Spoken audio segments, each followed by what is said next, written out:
What's going on, guys? I want to quickly thank you for checking out today's video. But before we jump into the footage, I want to quickly talk about some future plans that are happening next week. Mr. Brandon Campbell is going to be in the Kansas City area, which is about 3 hours from Michael and I's hometown in Missouri. And we're going to be training and hanging out with him as he is in that area for work. But want to give you guys a quick heads up so you can stay tuned for that collab next week.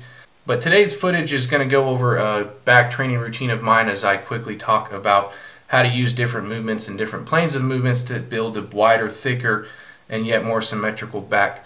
So we're going to see you guys here in the gym in just a second.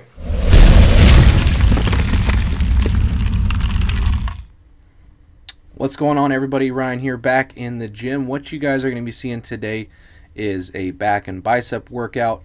But what I really wanted to focus on is showing you a few different exercises, a few different tweaks of exercises, but really how to use different planes in order to help develop your back.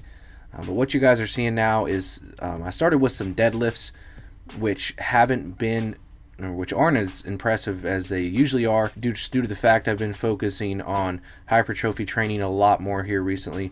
So a lot more volume with all body parts. So I've hit a 4x3, I believe, with just 495, which was decently taxing. So I've deadlifted a lot more, but at the same time I've also deadlifted a lot less. So not completely satisfied, obviously, but there's been worse days, I guess I could say. Deadlifts, I usually do like when I did do them more, I use them as a warm-up to kind of like pre-exhaust my back, so to speak.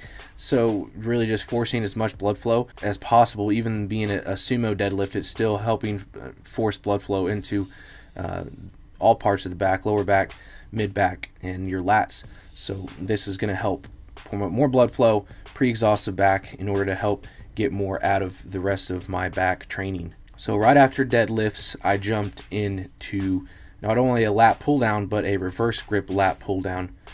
And the reason I use reverse grip is that it's going to allow my elbows to come through at the bottom of the motion more. So pulling with those elbows and coming through even more is just going to allow for a fuller contraction. So stretching, coming directly overhead, pulling with those elbows and pulling through, bigger, fuller contraction is what we're aiming for. And one major point, the major point of the video, especially with back training, is that we want to use as many planes of motion for our back. Now, I've even done a couple of videos over exercises that can help development, whether for width or for depth in the back, when really necessarily that isn't 100% true, which your back development is going to change and grow over time with different planes being used. And so whenever you feel like you personally or other people feel like their back development is lagging in a certain area, really it's because you're not using all the planes of motion for your back.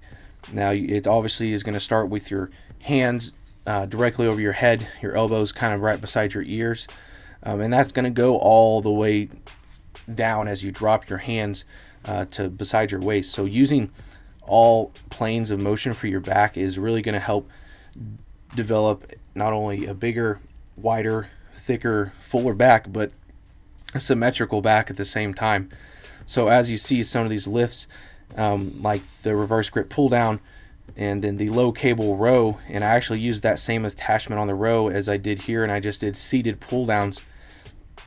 So when I go into my back day, I obviously think of what I can use to help develop my back, but I also want to try to kind of hit as many planes as possible to help develop that symmetrical, well-balanced back. And then these reverse grip rows, these are neat because I put my weight against this pole here, in which you can just use a wall as well, and this helps kind of take the momentum out of things.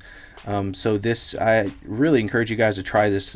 This keeps momentum out of the movement. It helps put 100% of the focus on those lats. And once again, pulling those elbows through with switching your hands around to the reverse grip, you're really going to tell a difference. So after all my back movements, I just did a little bit of bicep training because I actually hit my biceps the day before last. So I try to hit biceps and triceps actually like 3 times a week, because arms were a lagging body part for me for quite some time.